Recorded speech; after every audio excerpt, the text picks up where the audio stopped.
नमस्कार, एस्ट्रो तक में आप सबका बहुत बहुत स्वागत है। मैं हूं प्रवीण मिश्र।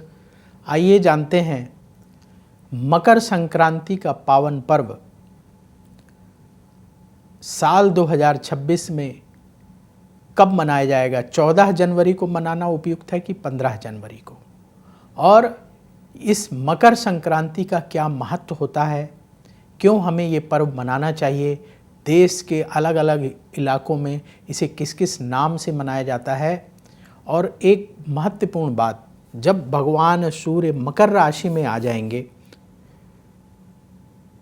तो सभी 12 राशियों पर क्या असर डालेंगे, भगवान सूर्य का मकर राशि में गोचर आपके लिए क्या लेकर आया है, ये भी जानेंगे। तो सबसे पहले ये मकर संक्रांति का पावन पर्व इस बार 14 जनवरी को मनाया जाएगा, इसलिए दिमाग में कोई भी कंफ्यूजन मत रखें कि 15 को मनाना है। 14 जनवरी को ही मकर संक्रांति का पावन पर्व है। इस दिन पिता और पुत्र का मिलन होगा। सूर्य देव पिता हैं और शनि देव पुत्र हैं, तो भगवान सूर्य शनि की राशि मकर में गोचर करेंगे। तो एक तरह से देखा जाए तो जो पिताजी हैं, सूर्य देव हैं, वो बेटे के घर शनि के घर जाएंगे, शनि की राशि में गोचर करेंगे। सूर्य के इस गोचर का हमारे करियर पर, धन पर, घर परिवार पर क्या प्रभाव होगा, वो तो हम राशि के अनुसार जानेंगे ही जानेंगे। ये बता दें कि जब भी भगवान सूर्य मकर राशि पर आते हैं तो इसका देश दुनिया पर, इस ब्रह्मांड पर, नेचर पर, हर चीज़ पर विशेष प्रभाव होता है। इसीलिए लोग बाकी संक्रांति जाने चाहे ना जाने, मकर संक्रांति के बारे में जरूर जानना चाहते हैं। और मकर संक्रांति का पर्व हिंदू धर्म में बहुत बड़ा पर्व माना जाता है। भारत के अलग अलग इलाकों में इसे अलग अलग नाम से मनाया जाता है।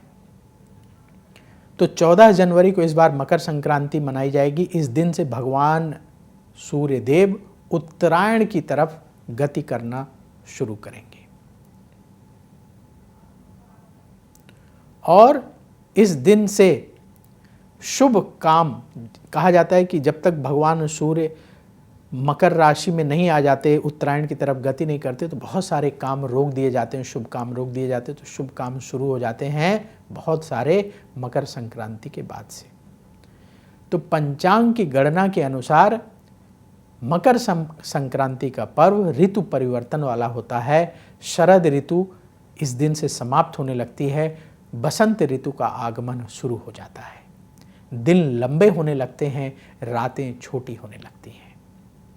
तो मकर संक्रांति का धार्मिक और सांस्कृतिक दोनों महत्व हमारे यहाँ माना जाता है। तो मकर संक्रांति के दिन को लेकर के अलग अलग कथाएं हैं। इसके महत्व के बारे में एक कथा ये है कि इसी दिन भगवान विष्णु ने असुरों पर विजय प्राप्त की थी मकर संक्रांति के दिन, और पृथ्वी लोक के असुरों का संहार किया था और उन्हें मंदराचल पर्वत में ले जाकर के गाड़ दिया था। इसके अलावा भी बहुत सारी कथाएं हैं मकर संक्रांति को लेकर के, लेकिन सबसे प्रसिद्ध कथा यही है कि भगवान विष्णु ने इस दिन राक्षसों का संहार किया था।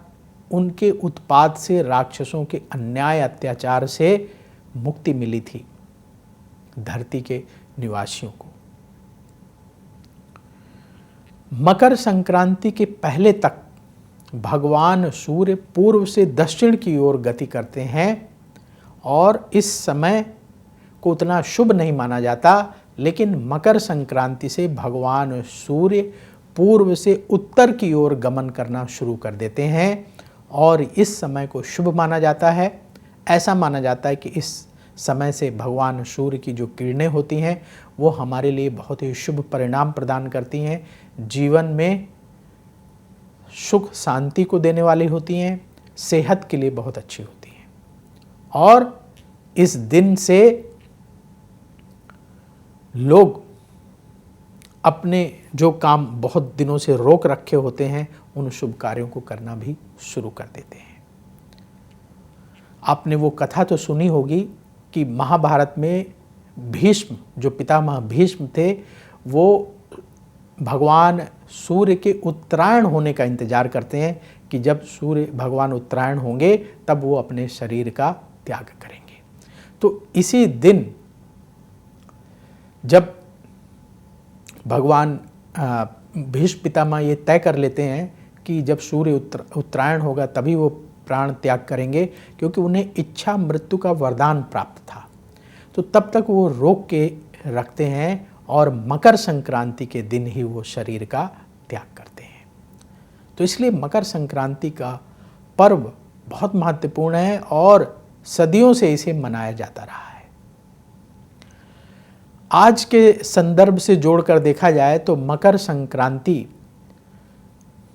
जब आती है तो नई फसलों का आगमन होता है। बहुत सारे इलाकों में फसलों की कटाई गहाई के बाद अनाज आता है घर में और लोग बड़े प्रसन्न होते हैं, धूमधाम से इस पर्व को मनाते हैं। दक्षिण भारत में विशेषकर तमिलनाडु, केरल, आंध्र प्रदेश में इस पर्व को पोंगल के नाम से मनाया जाता है और ये किसानों का पर्व माना जाता है। इस मौके पर धान की फसल कटने के बाद जब धान की फसल घर आ जाती है, नए चावल घर आते हैं, तो लोग बड़ी खुशी के साथ इस पोंगल के पर्व को मनाते हैं।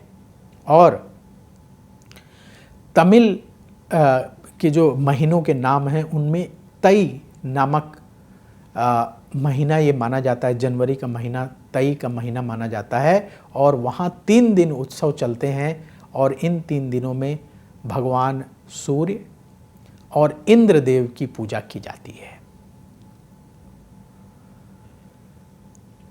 इस पर्व को बहुत महत्वपूर्ण माना जाता है। यहाँ पहले दिन लोग अपने घर की सफाई करते हैं, दूसरे दिन माँ लक्ष्मी की पूजा करते हैं और तीसरे दिन पशुधन की पूजा करते हैं। ये परंपरा है पोंगल पर्व जहाँ मनाया जाता है तमिलनाडु, केरल में। गुजरात में इसी पर्व को उत्तरायण के नाम से मनाया जाता है। नई फसल आती है और गुजरात में लोग पतंग उड़ा करके इस पर्व को मनाते हैं। वहाँ पतंग महोत्सव का आयोजन किया जाता है और लोग तिल, मूंगफली के दाने प्रसाद के रूप में बांटते हैं और उत्तरायण के रूप में इस पर्व को गुजरात में मनाते हैं।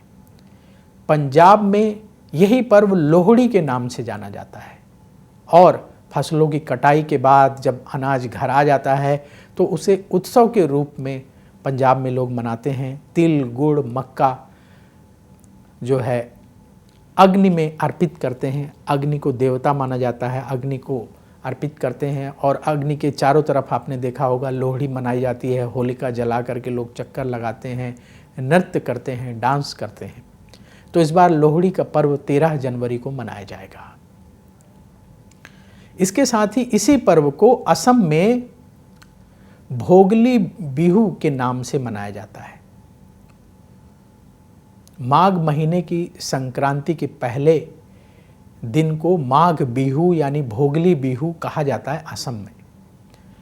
और भोगली बिहू के मौके पर वहाँ धूमधाम से जो है इस पर्व को मनाने के लिए तैयारी की जाती है। तिल, चावल, नारियल, गन्ने की फसल को लोग ला करके अपने पूजा स्थल में रखते हैं और तरह तरह के पकवान बनाए जाते हैं और अपने परंपरा के अनुसार वहाँ भी होली जलाई जाती है। तिल, नारियल के बने व्यंजन वहाँ के देवताओं को, जिन देवी देवताओं को मानते हैं, उन्हें अर्पित किया जाता है। और असम में टेकली भोंगा नामक खेल खेला जाता है।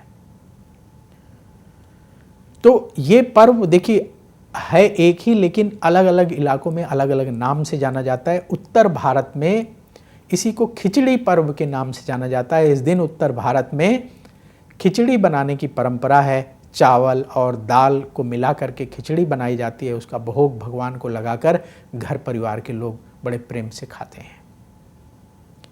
मकर संक्रांति के दिन पवित्र नदी में स्नान करके लोग भगवान सूर्य को अर्घ देते हैं और फिर दान करते हैं। ऐसा हमारे शास्त्रों में वर्णन मिलता है कि दान करने से कई गुना अधिक पुण्य की प्राप्ति होती है। तो ये तो मकर संक्रांति का हमने महत्व जाना। अब आइए जानते हैं कि जब भगवान सूर्य मकर राशि में गोचर करेंगे 14 जनवरी से, तो इसका बाकी राशियों पर क्या असर पड़ेगा, 12 राशियों पर क्या असर पड़ेगा। भगवान सूर्य आगे आने वाले 30 दिनों तक मकर राशि में रहेंगे और प्रतिदिन 1 डिग्री आगे बढ़ेंगे। तो सूर्य का मकर में जो गोचर है, ये आपके लिए क्या लेकर आया है। तो चलिए शुरू करते हैं मेष राशि से। सबसे पहले बात मेष राशि की। मेष राशि से 10वें घर में भगवान सूर्य गोचर करेंगे मकर राशि में। भगवान सूर्य का ये गोचर मेष राशि वालों के करियर के लिए उत्तम होगा। इस अवधि में आप अपने मेहनत का अच्छा फल प्राप्त करेंगे। जॉब बदलने के लिए, आगे बढ़ने के लिए ये समय उत्तम है। बिजनेस करने वाले लोगों के लिए अच्छा समय है। व्यापार में आगे बढ़ने के लिए अगर आप प्रयास करेंगे तो उसमें भी आपको सफलता की प्राप्ति होगी। तो मेष राशि वालों के लिए ये गोचर उत्तम है। वृष राशि। वृष राशि से 9वें भाव में भगवान सूर्य गोचर करेंगे। भाग्य का सपोर्ट मिलेगा। नए अवसर आपको आपके प्रोफेशन में प्राप्त होंगे और अगर आप कोई प्रॉपर्टी खरीदना चाहते हैं उसके लिए भी उत्तम समय होगा ये। इसके साथ ही धर्म कर्म में आपकी रुचि और बढ़ेगी। ये समय वृष राशि वालों के लिए अच्छा है। इस समय का सदुपयोग करें। मिथुन राशि। मिथुन राशि से 8वें भाव में भगवान सूर्य गोचर करेंगे। लड़ाई झगड़े से बचना है। स्वास्थ्य का ख्याल रखना है। प्रॉपर्टी से संबंधित विवाद ना होने पाए, इस बात का ख्याल रखना है। ये समय अपने करियर पर ध्यान देने वाला होगा। जल्दबाजी में कोई डिसीजन ना लें। ये समय लर्निंग का है, अपने ज्ञान को बढ़ाने का है, धैर्य से काम करने का है। कर्क राशि। कर्क राशि वालों के जीवन में, कर्क राशि से 7वें घर में ये सूर्य का गोचर होगा और आपके जीवन में सुख सुविधाएं बढ़ेंगी। पार्टनरशिप में कोई काम कर रहे हैं तो ध्यान रखिएगा, मतभेद बढ़ सकते हैं। लाइफ पार्टनर के साथ झगड़ा ना हो, इस बात का ध्यान रखेंगे। जिम्मेदारी से अपना काम करना है। जिम्मेदारी से हर चीज को समय पर पूरा करना है।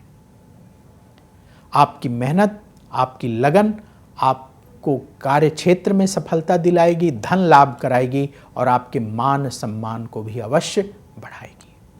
तो समय अच्छा है, लेकिन संभल कर चलने की सलाह होगी। सिंह राशि। सिंह राशि के स्वामी स्वयं भगवान सूर्य हैं। आपकी राशि से 6ठे भाव में भगवान सूर्य का गोचर होगा।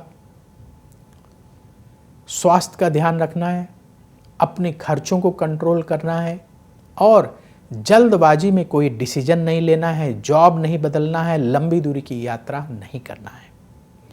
इसके साथ ही जो लोग कोई कॉम्पिटिटिव एग्जाम दे रहे हैं उसमें सफलता मिलेगी। शत्रु आपके परास्त होंगे और अगर आप अपने मनोबल को ऊंचा रख करके मेहनत से कार्य करेंगे तो इस दौरान अच्छी सफलता अवश्य प्राप्त करेंगे। ये समय कुछ सीखने का, धैर्य से कार्य करने वाला समय होगा।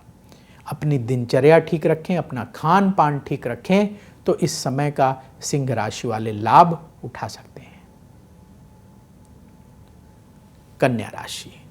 कन्या राशि से पंचम भाव में भगवान सूर्य का गोचर होगा।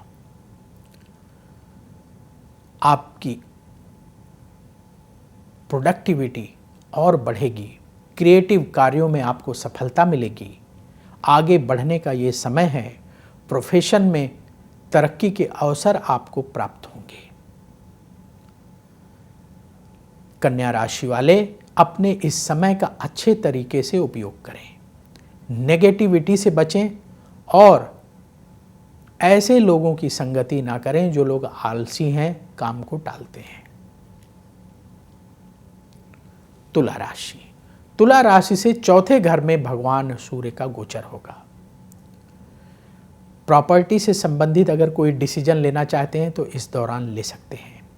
घर परिवार से जुड़े कार्य जो अधूरे हैं उन्हें पूरा करने का समय होगा। इस दौरान आप अगर अपने खर्चों को कंट्रोल में रखेंगे तो अच्छा रहेगा। पैसा बचाने का टाइम है। अपने इनकम और एक्सपेंडिचर में बैलेंस बनाकर रखने की ज़रूरत होगी। ये समय अच्छा है। इस अच्छे समय का लाभ तुला राशि वाले अवश्य उठाएं। वृश्चिक राशि। वृश्चिक राशि से तीसरे भाव में भगवान सूर्य का गोचर होगा। पूरी मेहनत से काम करने का समय है। आपकी मेहनत आपको आगे बढ़ने में मदद करेगी। धन लाभ होगा। करियर के लिहाज से अच्छा समय है। चाहे आप जॉब करते हैं या बिजनेस करते हैं, पूरी मेहनत से कार्य करिएगा, अच्छे रिजल्ट अवश्य मिलेंगे। भाई बहनों के साथ मतभेद होने की संभावना है, इसलिए वाणी पर नियंत्रण रखेंगे। गैर जरूरी बात बोलने से बचने की सलाह होगी। इसके साथ ही अपने खान पान का ख्याल रखें। सेहत के मामले में लापरवाही ना करें। लंबी दूरी की यात्रा से बचने की सलाह होगी। धनु राशि। भगवान सूर्य आपकी राशि से दूसरे घर में गोचर करेंगे। धन लाभ के अवसर आपको मिलेंगे। आपका मान सम्मान और बढ़ेगा। आर्थिक स्थिति को सुधारने का ये समय है। ध्यान क्या रखना है? कठोर वाणी का प्रयोग ना करें। किसी भी काम को टालें नहीं। अपने समय का अच्छे से उपयोग करें। हर काम टाइम पर पूरा करने की कोशिश करें तो ये समय आपको अच्छे रिजल्ट प्रदान करेगा। आप अपनी जो इच्छा है उसे पूर्ण करने में सफल होंगे। मकर राशि। मकर राशि में ही भगवान सूर्य का गोचर होगा। आपका मान सम्मान और बढ़ेगा। करियर के क्षेत्र में स्थिति और मजबूत होगी। धैर्य से मेहनत से काम करने का समय होगा। स्वास्थ्य आपका ठीक रहेगा। लापरवाही से बचना है और आलस्य से बचना है। बस ये दो बातें ध्यान रखेंगे तो आपके लिए अच्छा लाभ दिलाने वाला ये टाइम है। कुंभ राशि।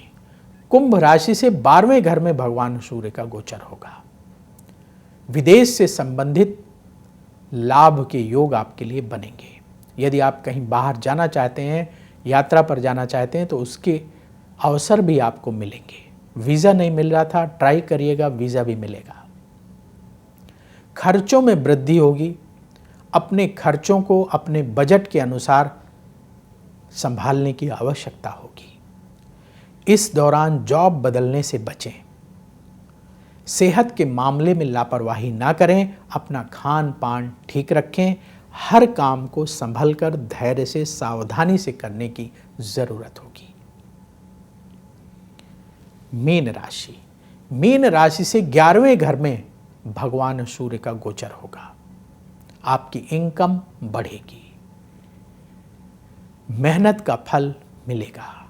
अगर आप अपनी आय के नए स्रोत डेवलप करना चाहते हैं तो यही समय होगा। आप प्रयास करेंगे तो कामयाबी आपको मिलेगी। जो लोग जॉब करते हैं या बिजनेस करते हैं, आगे बढ़ने का ये समय है। जो लोग बेरोजगार हैं उन्हें रोजगार की प्राप्ति होगी। तो इस समय का लाभ मीन राशि वालों को अवश्य उठाना चाहिए। तो अब वक्त हो चला है आपसे विदा लेने का। मकर संक्रांति का ये पावन पर्व आप सबके लिए बहुत शुभ हो। सभी राशि वालों के जीवन में सुख बढ़े, दुख दूर हो, ऐसी हम प्रार्थना करते हैं। देखते रहिए एस्ट्रो तक, बहुत जल्दी फिर आपसे मुलाकात होगी। नमस्कार। अगर आप मुझसे जुड़ करके अपनी समस्याओं का समाधान चाहते हैं और चाहते हैं कि आपकी समस्याओं को ज्योतिष के माध्यम से सुलझाया जाए, तो आप हमसे संपर्क कर सकते हैं, जुड़ सकते हैं एस्ट्रो तक पर।